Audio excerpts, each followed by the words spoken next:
Eu gostaria de ler com vocês 3 porções da palavra do Senhor. São versículos, são passagens pequenas, para ver se os irmãos conseguem perceber uma palavra em comum nos 3 textos que nós vamos ler, tá bom? A primeira leitura nós vamos fazer no primeiro livro de Reis, capítulo 19, verso 9. Primeiro livro dos Reis, capítulo 19, verso 9.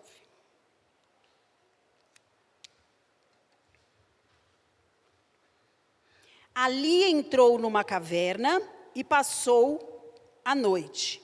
E a palavra do Senhor veio a ele: o que você está fazendo aqui, Elias? Nesse mesmo capítulo, ainda sobre esse mesmo texto, vamos para o verso 13, que diz assim: quando Elias ouviu, puxou a capa para cobrir o rosto, saiu e ficou à entrada da caverna. E uma voz lhe perguntou: o que você está fazendo aqui, Elias? Agora eu convido os irmãos. A minha linguagem, irmãos, é NVI, mas acredito que dê para os irmãos compreenderem tranquilamente, Eu não sei qual que está projetando. Agora nós vamos para o livro de Gênesis, no capítulo 50, nós vamos ler os versos 13 e 14. Gênesis 50, 13 e 14. Levaram-no à terra de Canaã e o sepultaram na caverna do campo de Macpela, perto de Manre, que com o campo de Abraão tinha comprado de Efron o Hitita, para que lhe servisse de propriedade para a sepultura. Depois de sepultar seu pai, José voltou ao Egito com seus irmãos e com todos os demais que o tinham acompanhado. Vão prestando atenção para ver se você já desvendou o segredo da palavra em comum aí. Agora nós vamos para o primeiro livro de Samuel, capítulo 22, os versos 1 e 2. Primeiro livro de Samuel, capítulo 22, versos 1 e 2.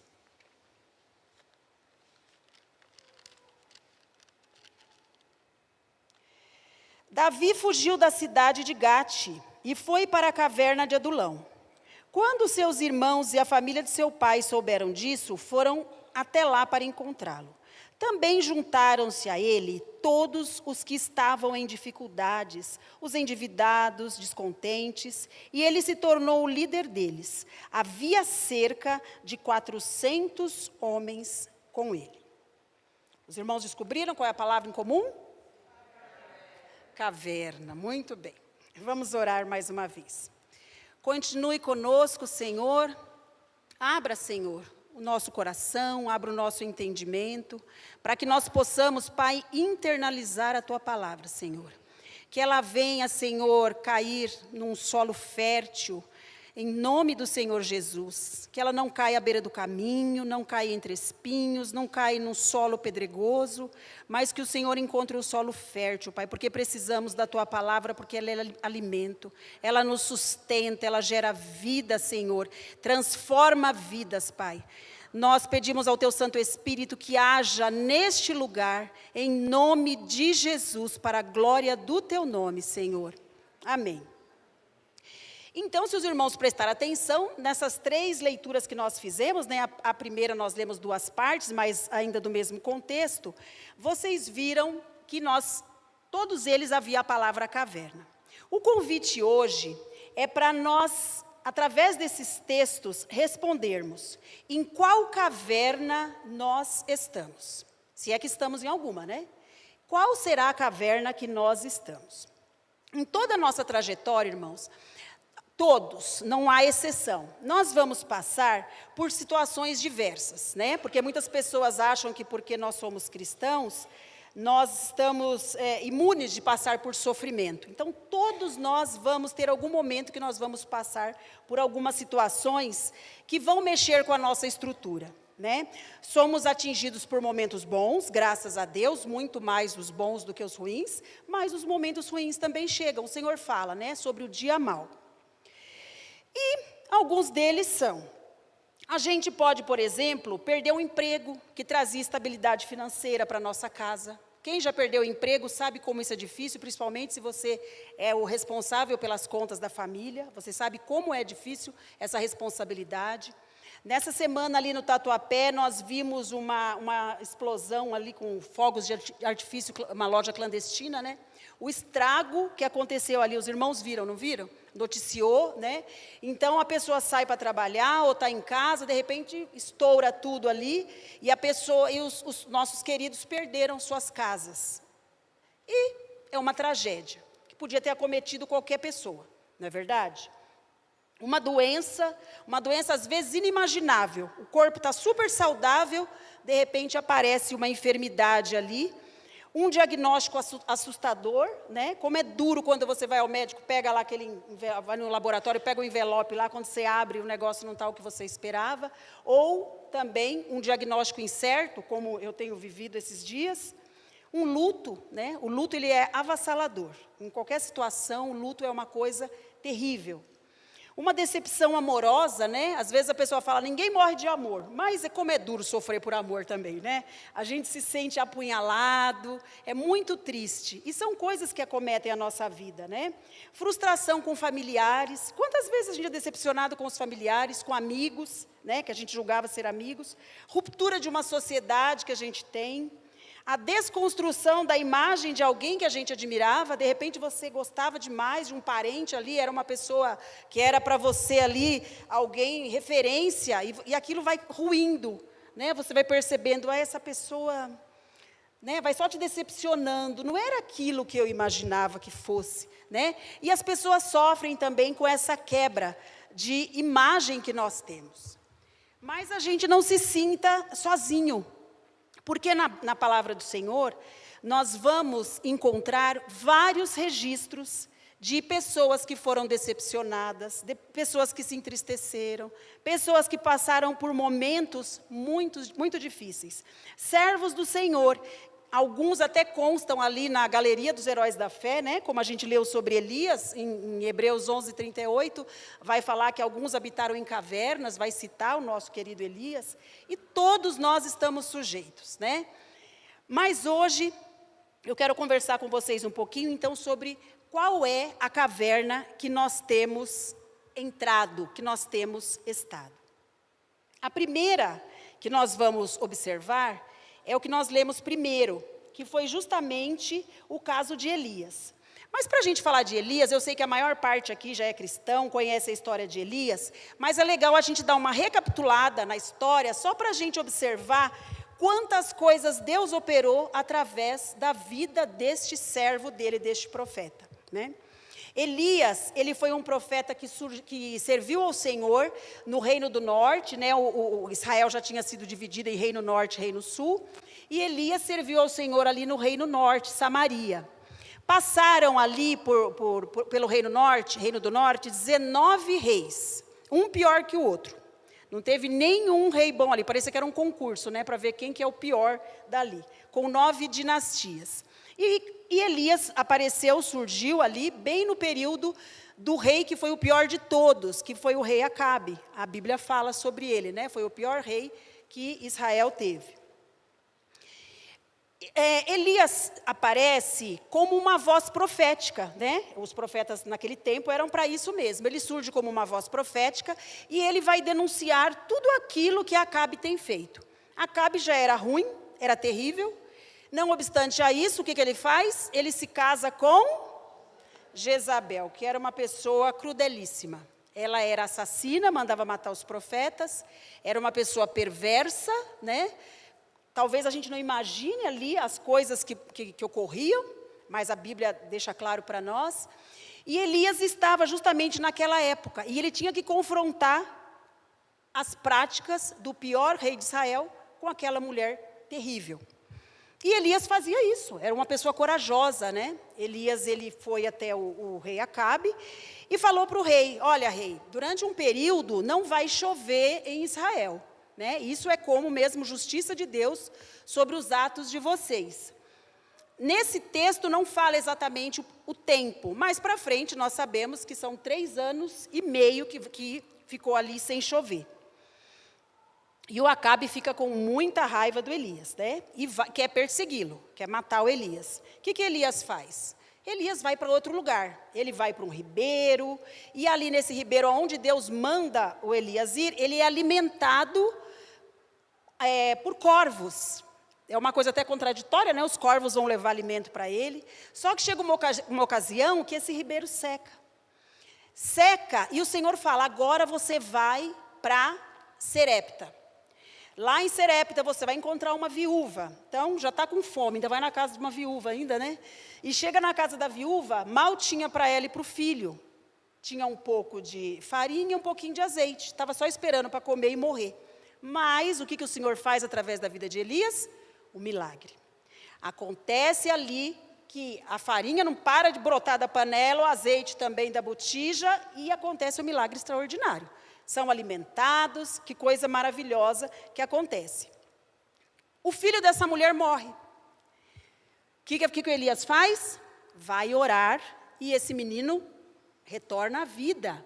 Então, olha quanta coisa. Foi alimentado por corvos, operou o milagre ali da multiplicação, ressuscitou uma pessoa, tudo através do poder de Deus, né?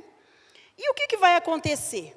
Vai passando o tempo, né, que foram dando esses 3 anos e 6 meses, ele foge, porque Acabe está desesperado atrás de Elias. Aí surge o profeta Obadias, né? O Elias fala assim, eu vou avisar o profeta Obadias, para avisar o Acabe que já está na hora de eu encontrar com ele, eu quero falar com o Acabe. E esse profeta, irmãos, ele precisou, tão cruel que era Jezabel, ele precisou esconder certa vez 100 profetas. 50 num lugar, 50 no outro, porque senão a Jezabel ia matar a todos. O Acabe, ele aceita, né, o convite ali do Elias, e aquela clássica cena que nós sabemos, quando o Elias desafia os profetas de Baal, porque Jezabel traz o culto a Baal para Israel. Quando desafia, o Elias fala, olha, vocês podem ajuntar os profetas que vocês têm. São 450 de Baal, 400 de Azerá, 850 profetas lá. E o que acontece? Nós vamos fazer os altares. Aquele Deus que responder com fogo, esse vai ser o Deus em Israel. E os profetas de Baal ficam de manhã até meio-dia, e eles clamam, eles chamam, eles pedem. Nada acontece. O Elias, né, tira até um zomba deles ali, cadê? Deve estar dormindo. E o que acontece? Nada. Elias, então, conversa com o povo que está ali. Hoje é dia de vocês decidirem. Vocês não podem ficar oscilando em 2 pensamentos. Se Deus é Deus, vamos servi-lo. Se Baal é Deus, vocês sirvam a Baal. E o que acontece? O Senhor manda fogo dos céus e consome ali o altar que Elias havia preparado. E o Elias ainda jogou até água antes. Então veio, lambeu a água toda, aquele fogo, e o povo glorificou. Só o Senhor é Deus. Que maravilha a vida desse homem, né? Então ele ficou esse período todo, o Senhor usando, fazendo ali com ele, foi uma maravilha. E depois que acontece esse milagre do fogo vir, todos os profetas de Baal são mortos, são exterminados. O Acabe fica muito enfurecido. A chuva vem, depois de 3 anos e meio, e o Acabe fica enfurecido. Vai lá para o palácio e ele fala o quê? Jezabel, minha querida, o Elias nos envergonhou, matou os profetas, e agora?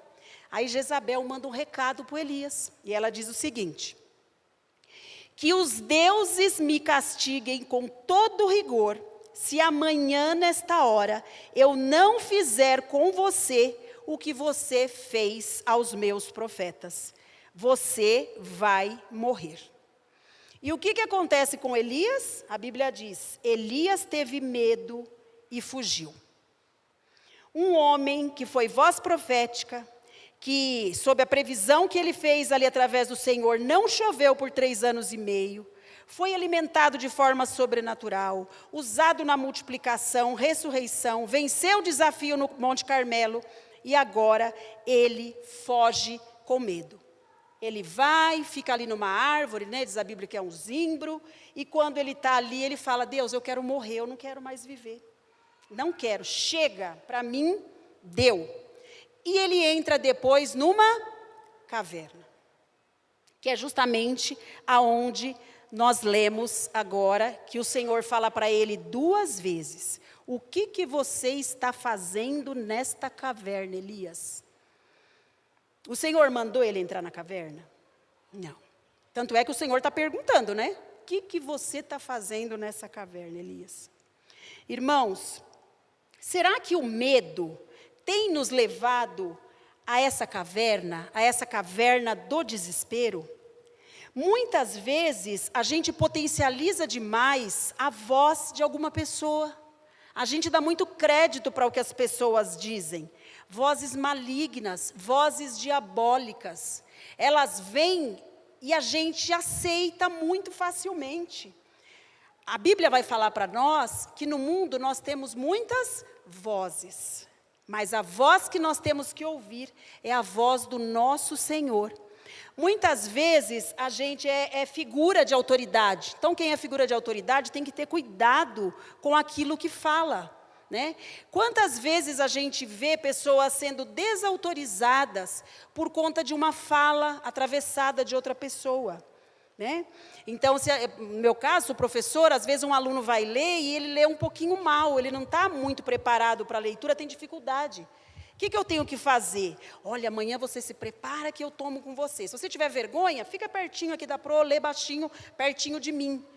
Agora, o que a gente ouve muitas vezes, né? Não falando mal de professor de forma alguma, mas pode ser que tenha escutado a fala, você não sabe ler nada. Ah, lá vai esse daí lendo, ninguém aguenta mais fulano aí lendo, né? Oh, de trás, lê você aí que esse aí não está com nada. Aquela criança, né? Pode passar por ela de repente batido, mas pode ficar também desautorizada. Nunca mais ela quer fazer aquilo, né? Ou então a pessoa foi convidada aqui para dar um testemunho na igreja, a pessoa gaguejou, ficou nervosa, falou alguma palavra, aí todo mundo dá risada na brincadeira. A pessoa toma aquilo e leva para o coração. Aí nunca mais quer falar nada, né? Às vezes a gente fala, a pessoa é muito dodói, né? Muito isso, muito aquilo. Mas nós temos que ter cuidado com as coisas que nós falamos. E nós temos que ter cuidado para quem a gente dá muito crédito. Porque às vezes, irmãos, a gente tem na nossa casa pessoas que a gente tem quase como um ídolo, né? Aquela pessoa fala e aquilo é uma suma verdade, né? Falou, você está com uma roupa legal, você está se sentindo bem, a pessoa fala, não gostei dessa calça aí não. Aí você corre, meu Deus, não tem opinião própria, né? E você vai deixando, muitas vezes acontece com o marido, acontece com a esposa, acontece com pai e mãe, acontece com filhos. A gente não pode deixar acontecer isso, né? O filho cresce, a filha cresce, ela faz faculdade, faz não sei o quê. Tudo que a pessoa fala é a verdade. Cuidado, irmãos, para ver para crédito de quem nós estamos dando o ibope aí. Ou então, a gente muitas vezes dá crédito para as notícias, né? A gente ouve falar que as coisas vão só desandar, está horrível, e não está bom mesmo, né? Mas acontece que nós temos um Deus. E uma passagem da palavra do Senhor diz assim, não temas o rei da Babilônia. Não temos que temer o rei da Babilônia, porque o mundo pode trocar de presidente, de rei, de imperador, do que quer que seja, de sistema econômico. Nós estamos nas palmas da mão do Senhor. A gente entra na caverna, irmãos, muitas vezes, e a gente começa a dar desculpas como Elias deu. Elias falou, só sobrou eu, Deus, não tem mais nenhum profeta aqui em Israel, só sobrou eu, fiquei eu. Eu sou zeloso, eu faço tudo certinho. E falou 2 vezes. Tinha só ele? Tinha 7.000 profetas ainda. E às vezes quando a gente se vitimiza, essa nossa vitimização, ela se torna muito grande, ela cresce. E a gente começa a gostar, porque todo mundo chega para você, irmã, como a irmã está doente. Irmã, como você está doente. Você vai ficando, né? Ai, que delícia, eu chamo atenção porque eu estou com esse problema. Tem pessoas que são assim, sabia, irmãos? Tem pessoas que são assim, gostam de ficar lambendo, desculpa a expressão, lambendo as feridas. E o Senhor não nos convida para isso. A gente canta, né? Eu vou te louvar, não importam as circunstâncias. Eu vou adorar a Deus nesse tempo bom, no tempo ruim. Nós cantamos hoje, em todo tempo louvarei ao Senhor. Então não é para a gente ficar com essa piedade, porque Deus está vendo. Há um juiz e um legislador, quem que é? É Deus, Ele está vendo a sua causa. Então a gente não precisa ficar desesperado nem querer vingança. Eu vou agora, você põe sua mão, Deus tira dele. Deixa que o Senhor faz, não que a gente queira um mal para a pessoa, mas o Senhor se responsabiliza. E muitas vezes, irmãos, como a gente acaba se vendo, a gente acaba sendo, né? Provérbios 23:7 vai falar assim, porque assim como o homem pensa, ou em algumas versões, como ele vê a sua alma, assim ele é. Às vezes você acorda, você tem lá uma prova de autoescola, sei lá o que você tem para fazer, o Enem, alguma coisa. E aí você acorda, alguém fala, vai passar não, irmã Marilene, bração, não vai passar de jeito nenhum. Você põe aquilo na cabeça, você vai lá, você sabe fazer tudo. Mas aquilo que você pensou, vai para o coração, se torna emoção, e a emoção se torna ação. O irmão Dilson falou isso hoje aqui de manhã, né? Isso que a gente coloca na cabeça muitas vezes, a gente acaba se vendo. Vocês lembram dos espias lá, quando Moisés fala para os espias, olha, 12 espias, vocês vão investigar Canaã e vão me trazer as informações. 10 voltam dizendo que eles eram como gafanhotos. Lá tem os parentes dos gigantes, dos anaquins lá, são todos grandões, e nós, aos olhos dele e aos nossos olhos, éramos como gafanhotos. 2 deles, Josué e Calebe, falam, realmente eles são gigantes, mas o nosso Deus é maior, Ele vai nos dar a vitória. Quase foram apedrejados, né? Mas a verdade prevaleceu, eles entraram lá, né? Quer dizer, ficaram um tempão ainda para conseguir entrar na terra, mas o Senhor era com eles, porque não é pela força do nosso braço. Temos que descansar em Deus, porque se nós entrarmos em certas cavernas, é difícil para sair.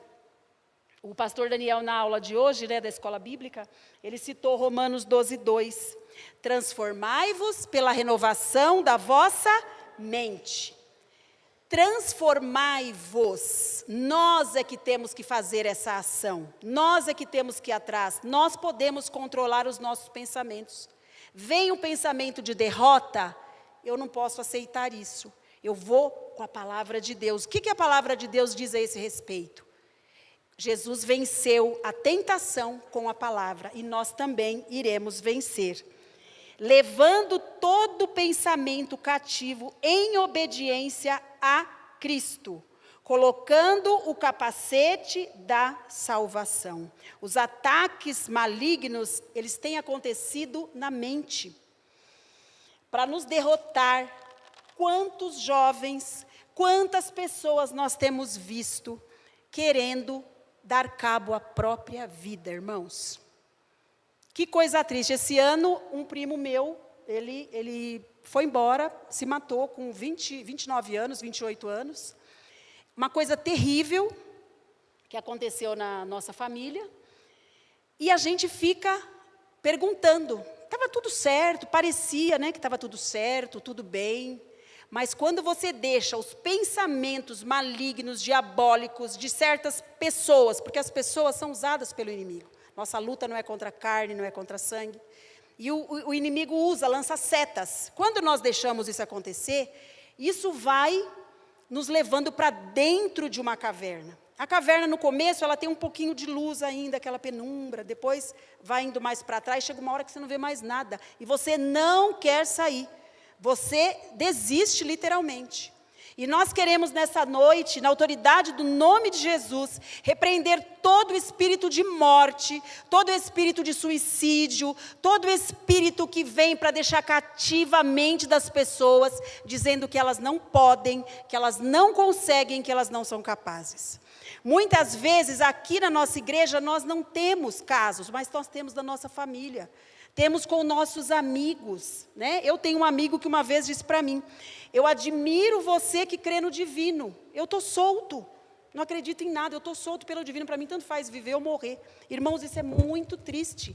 Onde chega o Senhor, chega a luz. Ele traz à existência as coisas que não existem. Então, se você tem alguma pessoa, ou você conhece alguém, que você saiba que é uma pessoa que está entrando nessa caverna, que o Senhor, nesta noite, coloque a mão de misericórdia, para que saia todo espírito do mal, em nome do Senhor Jesus. Principalmente sobre as nossas crianças e sobre os nossos jovens. Como eles têm sofrido ataque na mente. Ore, irmãos, quando a gente for orar na nossa vigília, nós falamos que nós oramos muito pouco. E tem muitas vezes a gente fica assim, né? Eu vou orar aqui. Minha casa, meu trabalho, meu filho, meu não sei o que lá, tudo meu. Só que nós temos que lembrar que o Pai é nosso, e nós temos que orar por todos. A gente fala na oração de terça, né, Marilene, para a gente anotar os pedidos. No dia do jejum, você apresenta aqueles nomes. Vai dobrar o seu joelho, lembra dos seus irmãos. Ora pelos professores, ora aqui pelos nossos jovens, juvenis e crianças. Irmãos, nós temos tanto motivo para orar, que não dá para ficar só 5 minutos ajoelhado. Nós temos que nos empenhar mais na oração. E o Senhor é poderoso para tirar da caverna quem está nessa caverna terrível do desespero. Amém, irmãos? Elias depois, graças a Deus, saiu da caverna, né? O Senhor deu umas incumbências para ele lá, 3 incumbências, das quais ele só fez uma, porque ele já estava também pela tampa, porque estava esgotado. Muitas vezes a gente tem tantos problemas, cuida de pessoa, resolve situações, que quando aquilo acaba, parece que a gente perde as forças. Aí você, não aguento mais. Né? Parece o corredor de maratona. Corre, quando chega pertinho, desmaia, as forças acabaram. Mas que isso não aconteça conosco, porque o Senhor está aqui nesta noite para nos dar vigor, para soprar o fôlego do Espírito Santo sobre nós e trazer vida, e vida em abundância para nós. Amém, irmãos? A segunda caverna que nós vimos foi quando sepultaram o patriarca, o terceiro patriarca ali, Jacó, né? Jacó morreu, os filhos vão ali sepultá-lo. E ele vai para a caverna chamada Caverna de Maquipela. Tudo certo até aí, porque o lugar para onde ele foi, era o lugar mesmo para ir gente morta, né? Não dava para pessoa viva para lá, tinha que ir gente morta. Essa caverna era para esse fim. Mas o que o Senhor colocou no meu coração, dessa caverna, que é um lugar para sepultar, irmãos, é que muitos entraram nessa caverna sombria e terrível. E ali muitos de nós sepultamos esperança, sonhos. Hoje nós cantamos aqui sobre os sonhos, reina em mim, Senhor, sonhos meus, né? Muitos de nós sepultamos esperança, sonhos, projetos, relacionamento, né? Não falo, um irmão não fala com o outro, ou então eu já não falo nem com Deus mais. A gente vem para a igreja porque já é costume, não quero decepcionar meu familiar, então eu venho, mas eu não sinto nada quando eu estou aqui. Que coisa triste. Sepultou o relacionamento com Deus, sepultou a comunhão. Não quero desagradar ninguém, então eu apareço aqui. E não tenho mais intimidade com Deus. Mas qual que é a boa notícia para quem entrou nessa caverna da morte? A boa notícia é que em João 11:25 o Senhor diz: eu sou a ressurreição e a vida. O Senhor, Ele ressuscita sonhos, Ele ressuscita projetos, Ele ressuscita propostas, sentido da vida. Quantas vezes a gente vê pessoas que vão ficando mais velhas, não quero mais nada. E aqui na nossa igreja é tão bom que a gente vê o artesanato, as irmãs que vêm no artesanato, né? Algumas vezes que eu pude vir, senhorinha já na casa dos 80, ali 80 alguma coisa, estou trabalhando, estou rendendo e estou fazendo.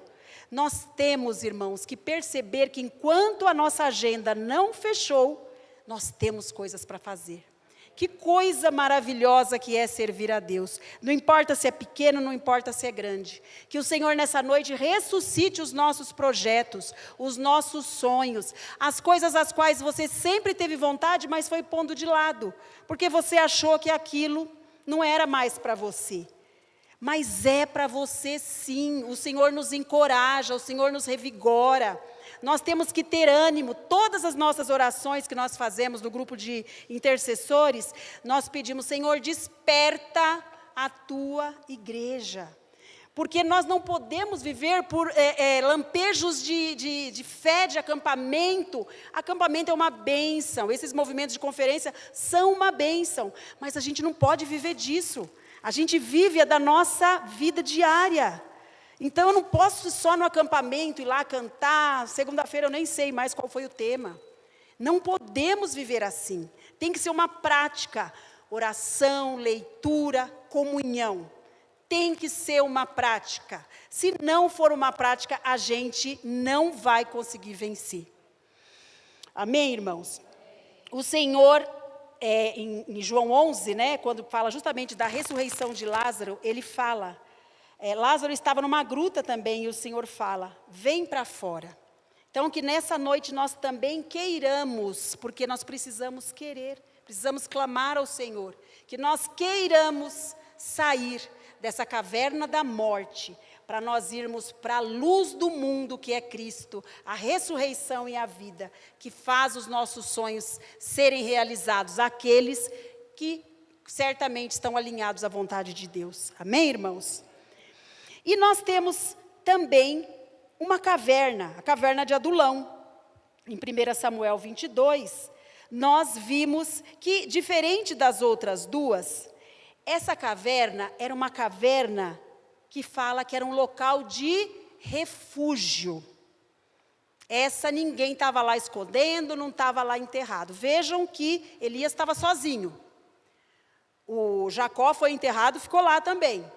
Essa caverna, a caverna de Adulão, o Senhor vai nos avisar que ali estavam pessoas que estavam passando por dificuldades.